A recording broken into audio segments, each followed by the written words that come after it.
My friend found something in the woods. My group of friends has always liked the outdoors. The four of us have always enjoyed a weekend of camping and fishing. I would have never guessed it was going to turn out like this. I always hear stories of crazy things happening out in the woods, but I never thought it would happen to us. Last weekend wasn't out of the ordinary to begin with. We packed up and headed out to do some backcountry camping. We heard of a new place near a lake where my distant friend had been once or twice.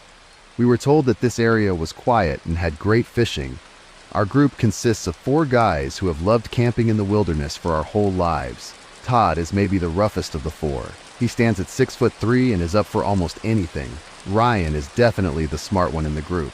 He usually doesn't let Todd do the dumbass things he wants to. I honestly think Todd might have been sent to the hospital a dozen times if it weren't for Ryan. To be honest, I don't add much to the group.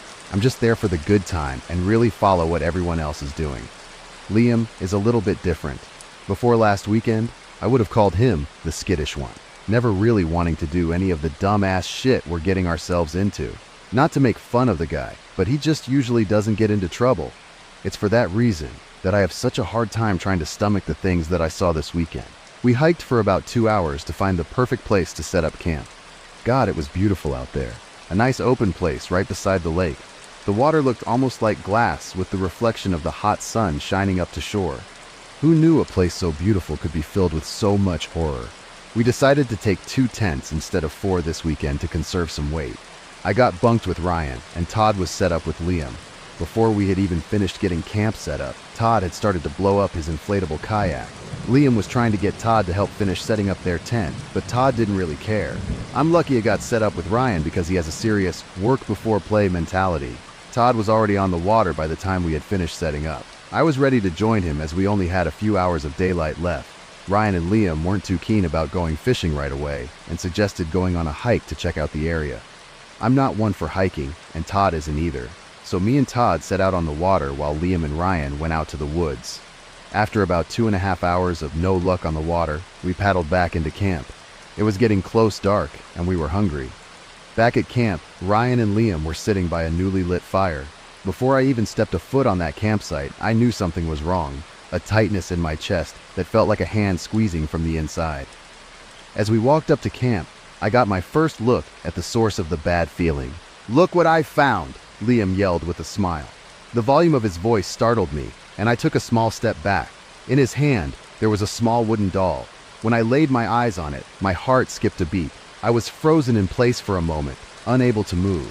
Hesitant, I walked up to get a closer look. It looked like one of those creatures from the movie Trolls, only slightly chunkier and without the crazy hair. It fit in the palm of his hand and had an eerie feeling to it. Suddenly, I had the urge to take it. It felt as if an unknown force had thrusted my arm outward to grab this trinket from the hands of my friend. Almost with the same force, Liam instantly pulled back his hand, his eyes filled with rage. Not just a joking rage you use when you yell at your friends about something stupid, a real pure rage. "No!"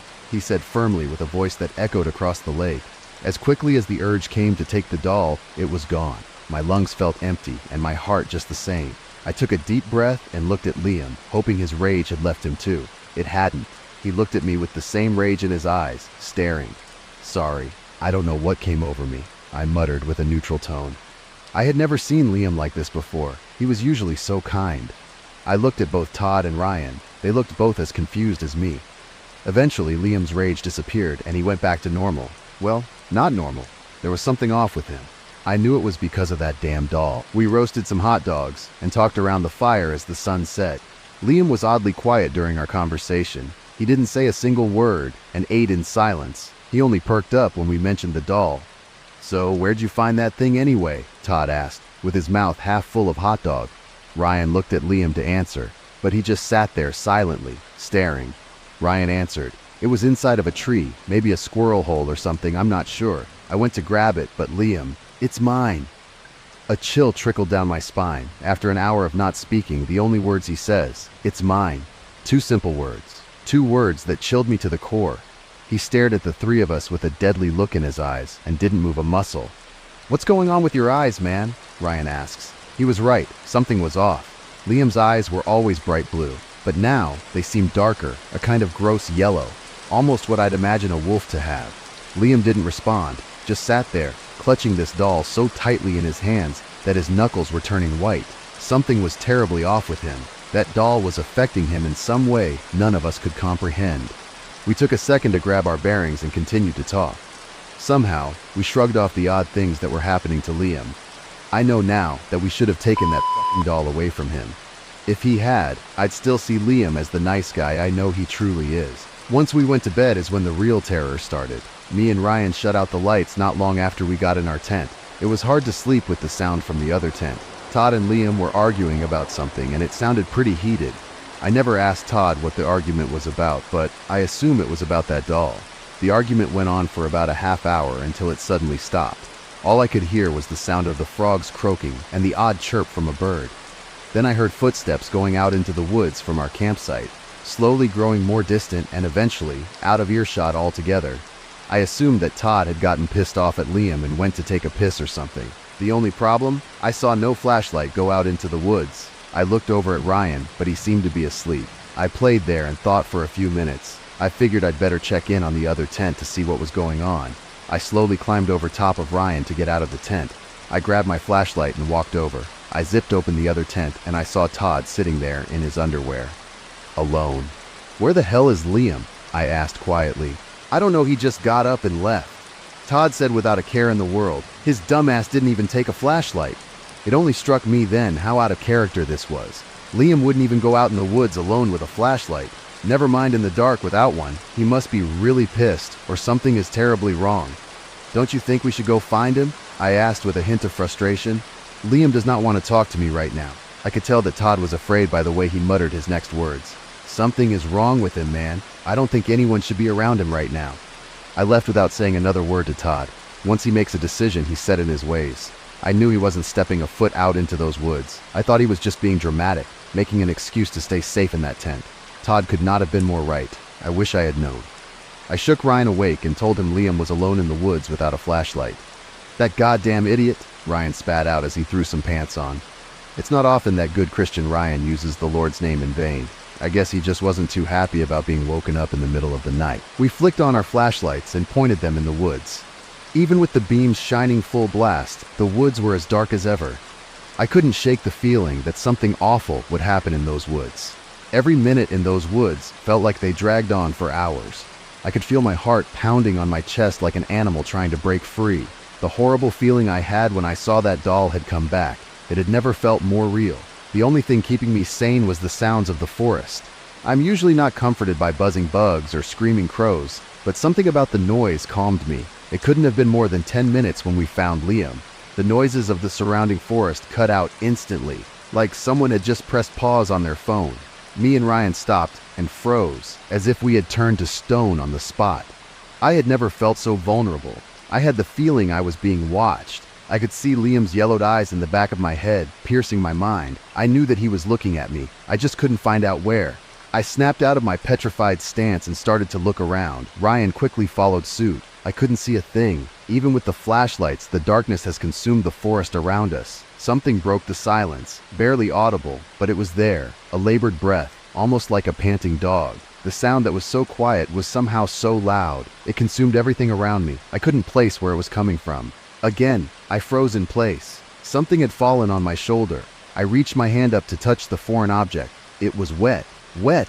What out here would fall on my shoulder that's wet? I pointed the flashlight at my hand. It was red, dark red. It was a drop of blood.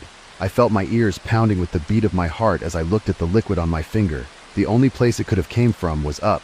I looked above me and saw the source of the breathing, a pair of yellow eyes looking straight at me. That stare locked me in place. Any muscle I tried to move was halted by an unseen force. It was up high, really high, higher than any man I knew could climb.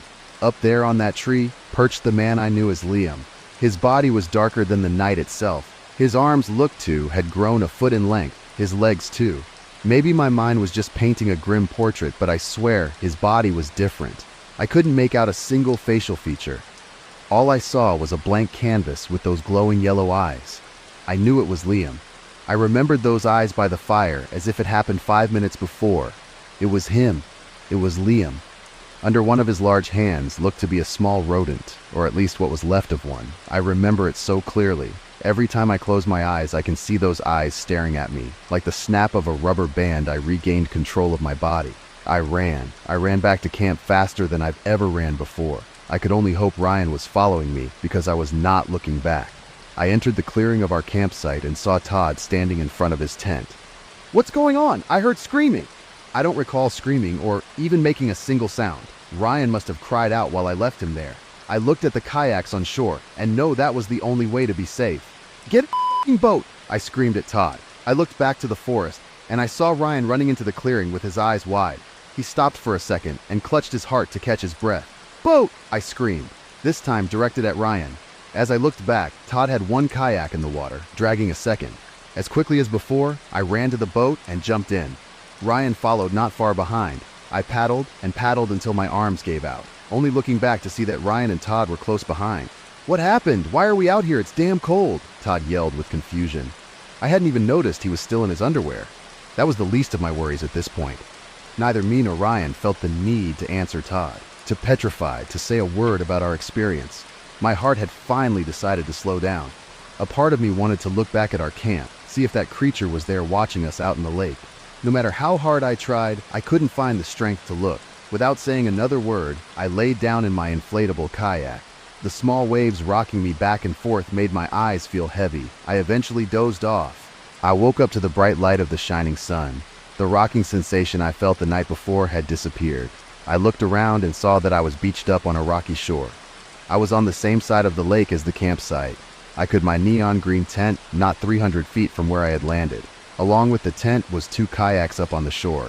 Someone had gone back. Who would be so stupid to go back to shore with Liam around? If Ryan had seen what I saw, there's no way he would have gone back. It had to be Todd. I looked around me again. I saw Ryan's kayak not too far from me.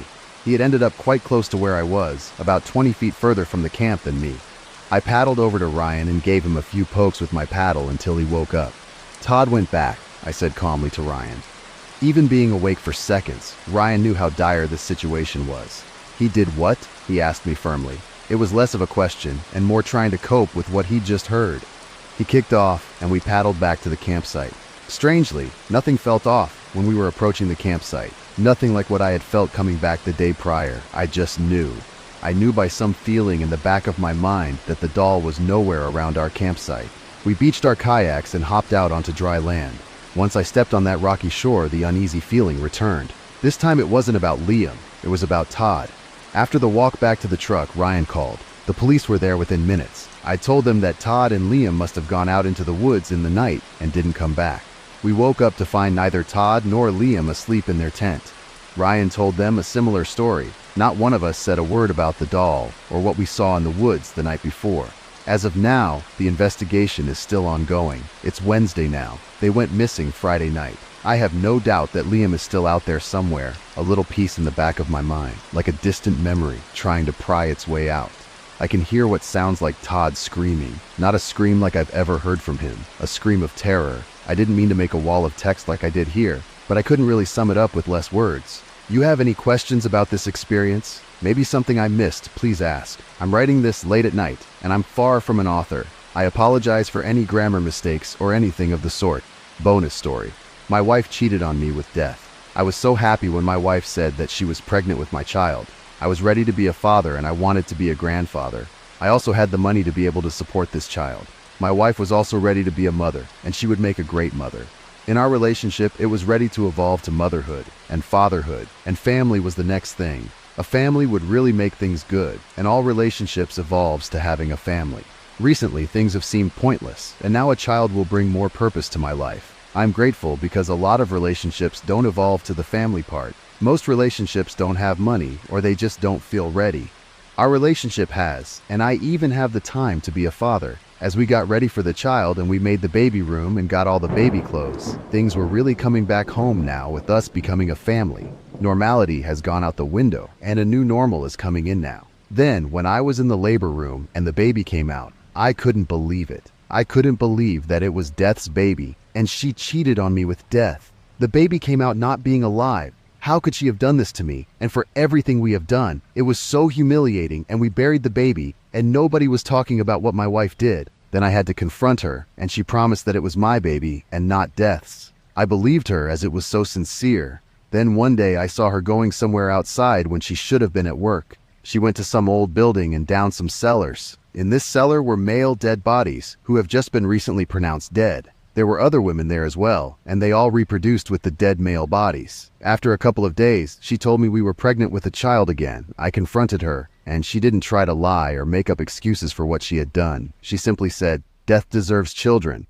And she broke a few things around the house. Death reproduces through dead males. It was disgusting, and we broke it off there and went our own way. I don't know what she is doing now, but when I opened my eyes this morning, I was in some morgue. I realized that I was dead, and my wife was there, and she said, "Death is going to reproduce through you," she told me as she gave me a devilish smile. Well, that was pretty much it. I hope you liked the story till then. Bye-bye.